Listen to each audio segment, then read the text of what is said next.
बात हो जाए जनाब, कुछ वफाकी हुकूमत में आलमी मालियाती इदारे IMF के साथ मुआहदा होने के बाद फाइनेंस बिल 2023 पर भी अमल दरामद शुरू कर दिया है। पेट्रोलियम लेवी 50 से बढ़ाकर 55 रुपए करने के बाद आमदन पर इजाफी सुपर टैक्स नाफिज कर दिया गया है। वफाकी हुकूमत ने बैनुल-अक़वामी मालियाती फ़ंड की शराइत के मुताबिक रवा माली साल 23-24 के बजट में उठाए गए इक़दाम लागू कर दिए। कहा यह जा रहा है जनाब, खुशी तो मनाई जा रही है कि हम डिफ़ॉल्ट होने से बच गए हैं, लेकिन जो सुपर टैक्स लगा दिए गए हैं, सुना है कि महंगाई का एक नया अजाब आने वाला है।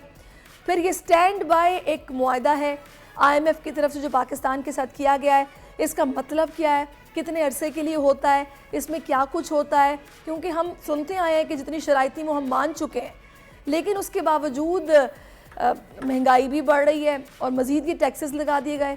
इसका नतीजा क्या निकलेगा, क्या इफ़ेक्ट्स होंगे, इसी पर बात करने के लिए माहिर मुआशियात खाकान नजीब साहब ने हमें ज्वाइन कर लिया है। अस्सलाम वालेकुम खाकान साहब।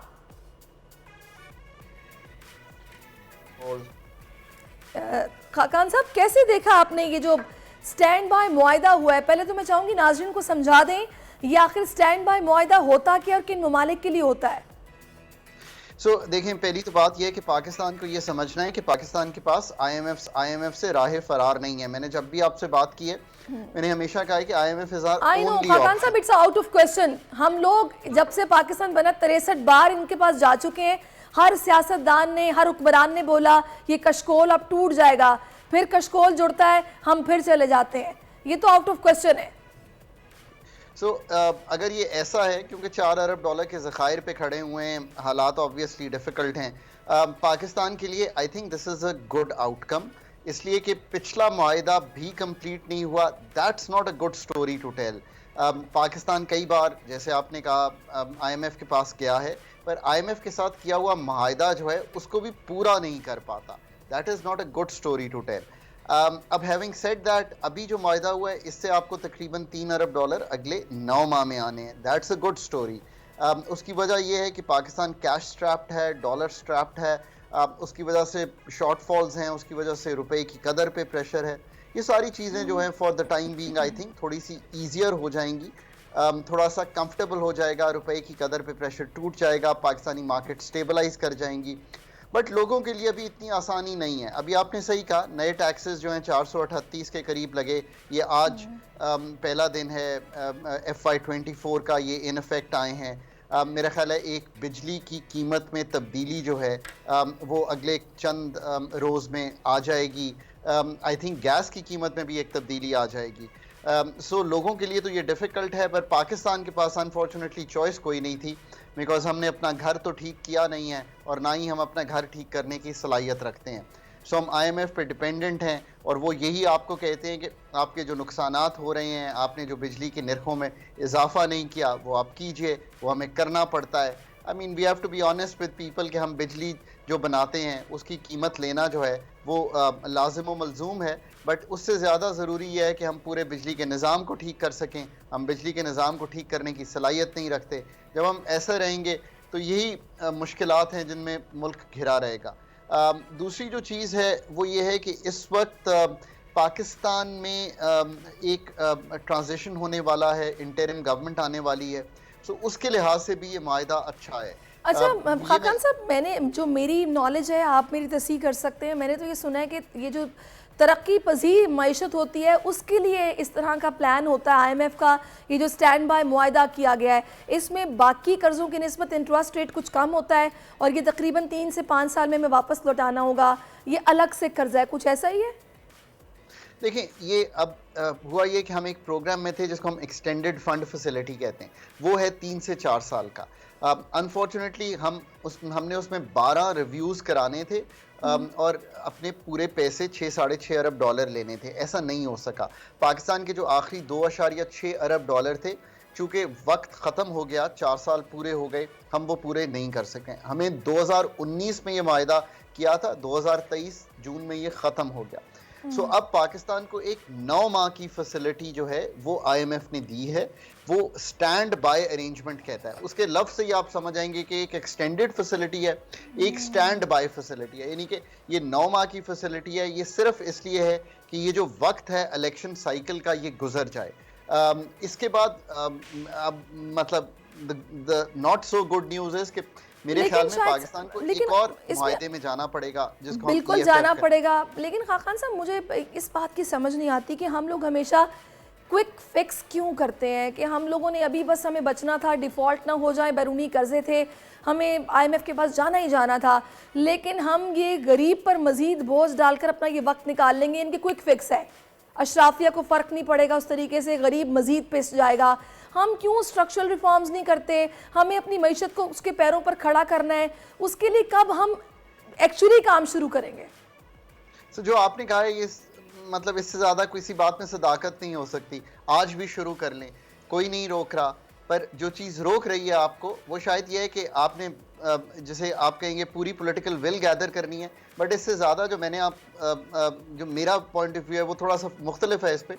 वो ये है कि मेरा ख्याल है कि आपको एक कॉम्पिटेंस लेवल गैदर करना है कि ये सारे काम जो आप कह रही हैं, बिजली के निज़ाम में बेहतरी, एग्रीकल्चर में बेहतरी, मैन्युफैक्चरिंग में बेहतरी, ये सारे काम जो आपके करने वाले हैं, आपके SOEs जो ब्लीड कर रहे हैं उनमें बेहतरी, PIA, स्टील मिल, ये करने के लिए बहुत ही अहलियत, सलाहियत, काबिलियत चाहिए। ये तीनों चीज़ें जो हैं माजरत के साथ मेरा ख्याल है कि पाकिस्तान में उस लेवल पे एग्जिस्ट नहीं करती कि वो कॉम्प्लेक्स मसाइल को हल कर सके, इसलिए हम ये नहीं अच्छा, कर वैसे पाते। खाकान साहब, मुझे सबसे ज़्यादा गुस्सा जिस बात पर है या मुझे बुरी लगती है वो ये कि मैं बाहर के ममालिक में देखती हूँ कि वहाँ पर बाकायदा जो बैंक्स हैं या फिर इदारे हैं वो इंटरेस्ट फ्री चीज़ें लोगों को देते हैं कि भी आपके पास इतने इतने महीनों का टाइम है, आपको सिर्फ प्रोसेसिंग फ़ी पे करनी है, इसके बाद आपको इंटरेस्ट लगेगा। यहाँ पर हम इन्फ्लेशन को कंट्रोल करने के लिए इंटरेस्ट रेट बढ़ा देते हैं, ये मतलब इकोनॉमिकली स्लो डाउन कर देते हैं चीज़ों को। ये क्या स्ट्रेटजी है जिस पर ये अमल होता है यहाँ पर? आप जिन ममालिक की बात कर रही हैं उनकी जो इन्फ्लेशन का टारगेट रेट है वो 2-2.5% है, तो चूंकि वो इतना कम है तो वो लॉन्ग टर्म जो लोग चीज़ें लेते हैं, मॉर्गेजेस लेते हैं, जो वो शॉर्ट टर्म में पहले 6 माह मुफ्त में चीज़ दे देते हैं फिर उसके बाद इंटरेस्ट चार्ज करना शुरू करते हैं, वो बहुत लो इंटरेस्ट रेट इन्वायरमेंट की बात है। इस वक्त पाकिस्तान की इन्फ्लेशन 30% पे रन कर रही है जो हेडलाइन इन्फ्लेशन है, और जो फूड इन्फ्लेशन है वो 48-50% को हिट कर चुकी है। ये निहायत अनकंफर्टेबल सिचुएशन और हम है। एक एग्रो बेस्ड इकोनॉमी में है और हमारी फूड इन्फ्लेशन का आप अंदाजा लगाएं। अब ये देखिए ना, ये हैं वो कलीदी बातें जो करनी चाहिए। ये IMF हो गया नहीं हो गया, हम पिछले 12 माह से सिर्फ इसी चक्कर में हैं। मतलब IMF करना तो एक I think was a given, पर हम इसी डिबेट में हैं कि वो ये कह रहे हैं, हम ये कह। असल बात करें कि फूड की सलाहियत कैसे बढ़ानी है, पैदावारी सलाहियत, एनर्जी सेक्टर को क्या करना है। कीमतें बढ़ाना तो सबसे आसान काम है, मुश्किल काम यह है कि कोई डिस्को बेचना है, कोई एफिशिएंसी लानी है, कोई लाइन लॉसेस कम करने हैं, कोई ये जो लोग भरे हुए हैं इनको निकालना है, करना क्या है, इस सेक्टर को कैसे चलाना है। सो बात यह है कि हमें जब तक ये कलीदी फैसले नहीं करेंगे, और ये IMF ने नहीं करने, ये वर्ल्ड बैंक ने नहीं करने, ये हमने खुद करने हैं। खाकान साहब, कभी वो वक्त पाकिस्तान में आएगा, यकीन कीजिए कि इतनी अजीब सी बात है, मैं तो नंबर्स पे बात ही नहीं करना चाहती कि इतने फ़ीसद रखा गया, इतने फ़ीसद होना चाहिए था, इतना टैक्स क्यों लगा दिया, नहीं लगना चाहिए था। यहाँ पर मसला ये है कि मिडल मैन वहीं पर है, होर्डिंग वहीं पर है, फॉरेन एक्सचेंज कंपनीज का किरदार वहीं पर है, डॉलर का रेट वहीं पर है। इन चीज़ों को कुछ नहीं देखा जा रहा कि इन पर भी काम करना है, कैसे करना है। हम तो बस ऐसे ही रहेंगे कि वहाँ से पैसे आएंगे तो सर्कल चलेगा और आगे दे देंगे। सही, हम अकाउंटिंग में फंस गए हैं कि यहाँ से पैसे लिए, उसको दे दिए, उससे लिए। अब ये जो सारे पैसे आने वाले हैं, ये सारा पाकिस्तान पे कर्जा बढ़ने वाला है। 1 अरब IMF का, 3 अरब दोस्त ममालिक के, 1-2 अरब मल्टीलैटरल से। आप बिल्कुल सही कह रही हैं। ये वक्त मेरा तो ख्याल है कि कल जो गुजर गया है उस दिन था जिस दिन में पाकिस्तान के वो लोग जो इस वक्त पॉलिसी मेकर्स हैं, वो लोग जो कंसिस्टेंट पॉलिसी मेकर्स हैं, एस्टैब्लिशमेंट है, ब्यूरोक्रेसी है, सिविल एंड मिलिट्री लीडरशिप्स हैं, उनको ये समझना चाहिए कि ये काबिलियत का काम है, ये प्रोफेशनलिज्म का काम है। आज भी शुरू करेंगे, ये भी यकीन रखिए, आज शुरू करेंगे तो इसके समरात आते आते 3 से 5 साल लगेंगे, और इसके लिए हमें किसी से पूछने की ज़रूरत नहीं है, किसी के पास जाने की ज़रूरत नहीं है। ये फैसला करके सही 1958 से अब तक हम 23 बार IMF से कांटेक्ट कर चुके हैं कर्ज़ों के लिए। रिसेंटली आपने देखा हमारे प्राइम मिनिस्टर ने किस तरह जब फ्रांस दौरे पर गए हैं तो उन खातून के साथ वो बैठे हैं और उनसे उन्होंने रिक्वेस्ट की है कि कुछ ना कुछ आप अपना रोल प्ले करें। कभी किसी ने ये नहीं पूछा कि ये जो पैसे मिले इनकी बेस्ट यूटिलाइजेशन आपने किस तरह की है, कुछ अवाम को हकाइक बताएं, कहाँ कहाँ लगे, पूरी शीट होनी चाहिए, पता हो, ब्रीफ किया जाए, कभी भी नहीं हुआ। सो आई थिंक सबसे बेहतर तो ये है कि ये जो आपने एक्सपेंडिचर्स की बात सामने रखी है, ये आप यकीन कीजिए, मैं हमेशा कहता था पाकिस्तान को टैक्स रिफॉर्म की ज़रूरत है। मैं आज कहता हूँ कि इससे ज़्यादा ज़रूरी है कि पाकिस्तान को ये पैसे खर्च कैसे किए जा रहे हैं और उनमें रिफॉर्म करना, पेंशन का रिफॉर्म, वेजेस का रिफॉर्म, पाकिस्तान का जो इस वक्त मार्कअप है उसका रिफॉर्म, पाकिस्तान का जो पीएसडीपी डेवलपमेंट बजट है उसका रिफॉर्म, पाकिस्तान जो पैसे उन चीज़ों पे खर्च कर रहा है जो फेडरल गवर्नमेंट का काम नहीं है उसका रिफॉर्म। आप बिल्कुल सही फरमा रही हैं, पाकिस्तान को ये सब काम करने चाहिए, पर फिर मैं कहूँगा कि पहले फैसला तो ज़रूर करें, उसके बाद वो लोग लाएं जो ये काम कर सकें। यकीन कीजिए गवर्नमेंट में इतना काम किया है, अब भी देखते हैं पाकिस्तान की स्टेट में ये जो कॉम्प्लेक्सिटी ऑफ मसाइल है वो बढ़ रहे हैं और जो स्टेट की capability to deal with these issues है वो यहाँ स्टैग्नेंट है या कम हो रही है, इसलिए पाकिस्तान आज यहाँ आके खड़ा हो गया है। बिल्कुल आप ठीक कह रहे हैं। अब इस सारी सिचुएशन में मुझे ये बताएगा कि आईएमएफ ये कहते हैं कि जी हम तो नहीं कहते कि आप गरीब पर बोझ डालें, हम तो आपसे ये कहते हैं कि आप सब्सिडी भी दें लेकिन आपको टैक्स रेवेन्यू भी जनरेट करना है, तो वो कैसे होगा? आईएमएफ को तो हमने बिला वजह विलन बनाया हुआ है। ये भी बात दुरुस्त है। देखिए ना, मुझे कोई रोक रहा है कि मैं रिटेल सेक्टर से टैक्स ना लूं, कोई भी नहीं रोक रहा, पर 22 लाख रिटेलर है, मैं 30 से 60 हज़ार से ज़्यादा को टैक्स नहीं करता, वो भी बहुत कम करता हूँ। मुझे कोई रोक रहा है कि मैं, जो लोग 1 करोड़ का प्लॉट 2 करोड़ में बेचते हैं, उस 1 करोड़ पे एक बड़ा मुनाफा कमाते हैं और बहुत अच्छी बात है, कमाना चाहिए, उस पर मैं एक टैक्स ना लूँ, कोई नहीं रोक रहा। कोई एग्रीकल्चर इनकम टैक्स कलेक्ट करने से रोक रहा है, कोई नहीं रोक रहा। कोई रोक रहा है कि मैं प्रोग्रेसिविटी ऑफ टैक्स करूं पाकिस्तान में, कोई नहीं रोक रहा।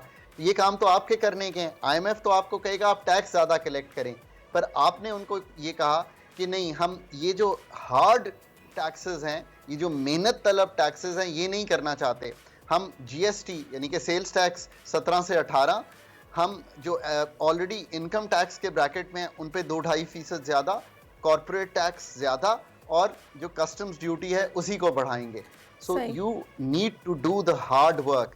कौमें जो है ना वो काश ये विलिंगनेस हमें नज़र आ जाए, जो सारी बातें आप कर रहे हैं खाकान साहब, अल्लाह करे ऐसा वक्त पाकिस्तान में आए।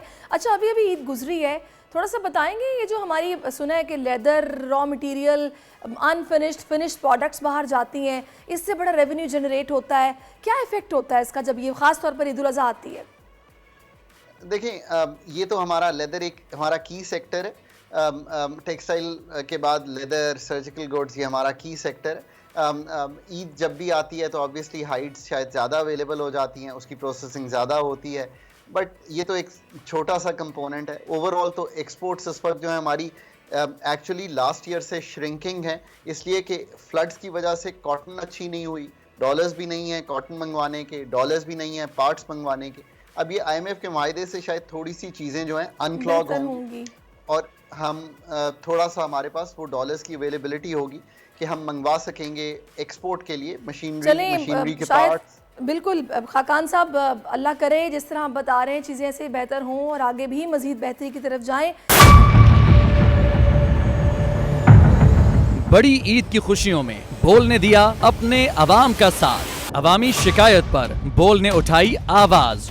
उधर पेशावर में आलाइशों को ठिकाने लगाने के लिए WSSP का खुसूसी ऑपरेशन शुरू हो गया है, जिसमें 3259 एहलकारों समेत 683 गाड़ियां हिस्सा ले रही हैं। बोल की खबर पर इदारों ने भी कसली कमर, लिया एक्शन। लाहौर में मुख्तलिफ मकामात पर आलाइशें जो है वो हमें सड़कों पर दिखाई दे रही थी, लेकिन उसके बाद जो LWMC है उनका अमला जो है वो उसके बाद फील्ड में निकला और उसके बाद आलाइशों को हटाने का सिलसिला जो है वो शुरू कर दिया गया, क्योंकि बोल है पाकिस्तान का नंबर 1 न्यूज़ चैनल।